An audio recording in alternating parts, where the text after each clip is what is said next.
Arthur and Zelika both live in London, but in different centuries, while Nareen and Zelika live in the same century. But Nareen lives in Turkey by the river Tigris and Zelika by the Thames.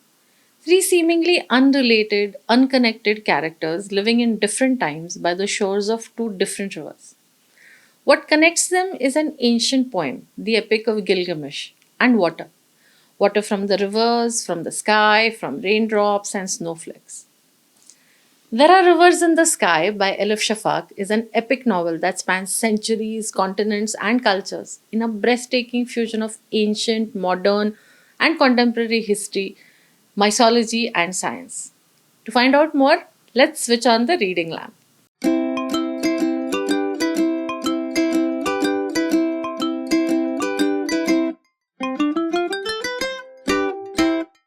Hello, I'm Asavari, and on this channel, I review books and talk about reading in general.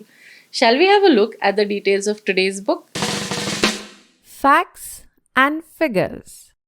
There Are Rivers in the Sky, written by Turkish British author Elif Shafak, is a fiction novel that is historical and contemporary at the same time. It was published last month in August 2024 by Penguin Random House. It's 496 pages long and available as paperback, Kindle, and audiobook. The Amazon link to buy the book is in the description and pinned comment. The audiobook is available on Audible. Now let's talk about the actual contents of the book. But as you know, no spoilers, no worry. Just The cover story. the story begins 2500 years ago in the ancient city of Nineveh on the banks of the river Tigris, with a raindrop falling on the head of Ashurbanipal, the king of Mesopotamia. He was a patron of literature and artwork, and the library of Ashurbanipal had one of the largest collections of texts and documents. He was also one of the most brutal rulers of Mesopotamia. The Epic of Gilgamesh emerged from the thousands of tablets recovered from the ruins of Ashurbanipal's library. Centuries later, in 1840, an extraordinary boy is born on the stinking banks of the dirty, sewage filled River Thames to a mentally ill mother and an abusive alcoholic father. Arsa's only way out of abject poverty is his brilliant memory. It earns him a spot as an apprentice at a printing press, and his world opens up far beyond the slums. A book being printed at the press fascinates him and ends up taking him to faraway places. The book is titled Nineveh and its Remains. In 2014, in a little village in Turkey on the banks of the river Tigris, Nareen, a 9-year-old Yazidi girl, is diagnosed with a rare disorder that will soon cause her to go deaf. Before that happens, her grandmother wants her to be baptized at their holy temple. But their route takes them through war torn lands along the Tigris, putting them in danger. In 2018, Zelika leaves her husband to move into a houseboat on the now clean Thames River. Although she's been brought up in London, her roots are Middle Eastern. There is a deep sorrow inside her that is connected to water, and yet she has chosen to be a hydrologist, a water scientist. She cares deeply about water, its conservation and management. The stories of Arthur, Nareen, and Zelika are equally important, and the Epic of Gilgamesh and water in all its forms, and the two rivers Thames and Tigris interweave throughout the book to reach a searing finale. Let me tell you what I think makes the book so amazing. Speaking my mind. The canvas of the novel is vast, both in terms of time and geography. Right from ancient Mesopotamia to modern day London, the story alternates between different timelines and locations. Yet, there is no confusion. The various threads come together at the end in a poignant, bittersweet finale. The whole novel is about similarities and disparities. The grandeur of ancient Mesopotamia, the destitution of 19th century London slums, a boy's quest for knowledge, a girl's struggle for survival, the purity of a raindrop, the tainted waters of the Thames. On the surface, it seems like the stories are worlds apart, but as you keep reading, you realize that everything is connected. The most obvious connection is the water flowing throughout the novel. What has Elif Shafak not dealt with in the novel? There is the water cycle, climate change, pollution, water conservation, hydrology, hydrogeography. And the beauty is that everything is seamlessly woven into the story itself. In Shafak's own words, the book is a love letter to water. The writing of Elif Shafak is subtle. You come to realize that every word is calculated and nothing is superfluous. What seems like a casual reference becomes significant later in the story. I gasped at a paragraph on page 69 when a connection between Arthur's story and Zelikha's story hit me.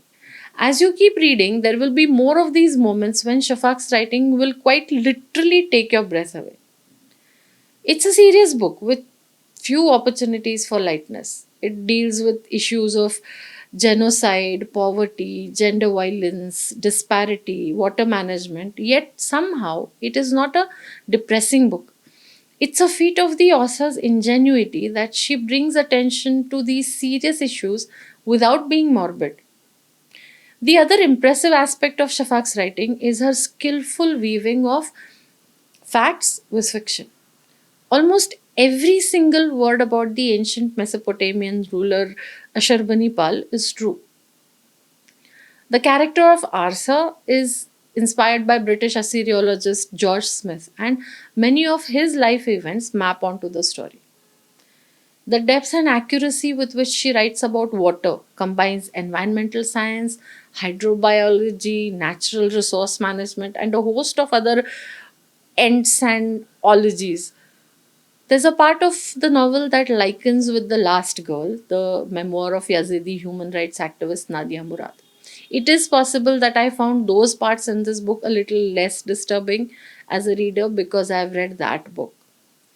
You know, this book is the answer to anyone who looks down their nose at fiction.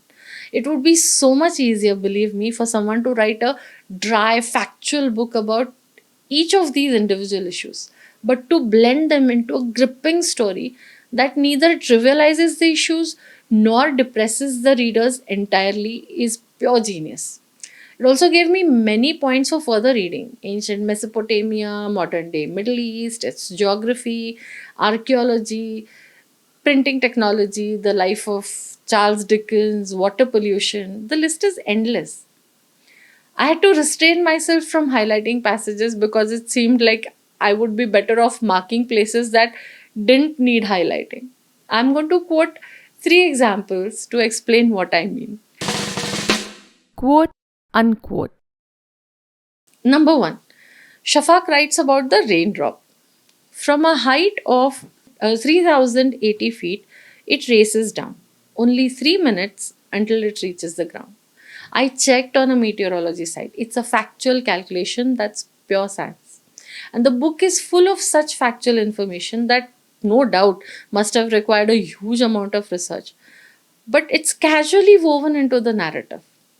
Number two, in another section of the book, Nareen is walking along the bank of River Tigris with her grandmother, and a bird flies by. But Shafak is not satisfied with just saying that a bird flew by. Listen to the description. A bird swoops towards them and lands on a rock nearby. It is a small olive brown chiffchaff, a migratory passerine with a sweet song. My husband is an avid bird photographer, and his field guides read like that. That's pure ornithology. And number three, Nareen's grandmother talks about the drawings of 12th century Mesopotamian inventor Al Jazari. They're displayed at some museum in some Western country. So she says, Westerners take our past, our memories, and then they say, don't worry, you can come and see them anytime. But how do we even get there? We are here, but our history is elsewhere. It's like they've severed our body into pieces and they say, whenever you want, you can come visit your limbs.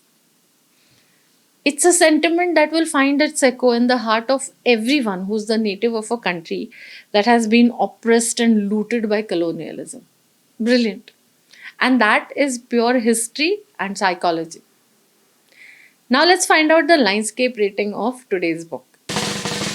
LINEDSCAPE Rating. You know that Linescape is an acronym for the 10 factor book rating system that I have devised. You can find a link up there or in the description to a video that explains how the system works. You can check that out. So here goes. L for language, 10 on 10. I for impact, 9 on 10. N for novelty, 9 on 10. E for engagement, 10 on 10. D for descriptions, 10 on 10. S for sense, also known as logic, 9 on 10. C for characters, 9 on 10. A for aesthetics, 9 on 10. A special note here, the quality of the narration by Olivia Vinall of the audiobook on Audible is outstanding. I did both, read the physical book and listened to the audiobook separately. If you're pressed for time, you can opt for the audiobook without any reservations. P for plot, 10 on 10. E for enjoyment, 10 on 10. Or 20 or 100. That gives us a total score of 95 on 100, which translates into 5 brilliant stars. Now it's time to put my thoughts. In a nutshell. There Are Rivers in the Sky by Elif Shafak is a spellbinder. The novel walks a thin line between fact and fiction. It's fiction at its intellectual, factual, emotional best. Once you start reading, it will consume you. I'll be honest, I'm something of an escapist. For me, fiction is my alternate universe, and I prefer not to have to deal with unpleasant realities in a novel. However, Elif Shafak has the uncanny ability to coat the bitter pill of facts with the sweetness and beauty of her words. She hides nothing, but the way she writes allows you to look at the truth without being debilitated by its unpleasantness. I'm not just recommending that you read this book that rates 5 stars on my Linescape rating system. I'm saying that if you don't read this book, you are going to miss out on one of the most wonderful pieces of writing, fiction or otherwise. Before I go, remember I upload a fresh episode every week. If you liked this episode, please give me a thumbs up. Hit the subscribe button and the notification bell icon so you never miss an episode. And please share with your friends and family. The more, the merrier. This is Asavari signing off for now. And until the next time, have fun under the reading lamp. Switch on, read on.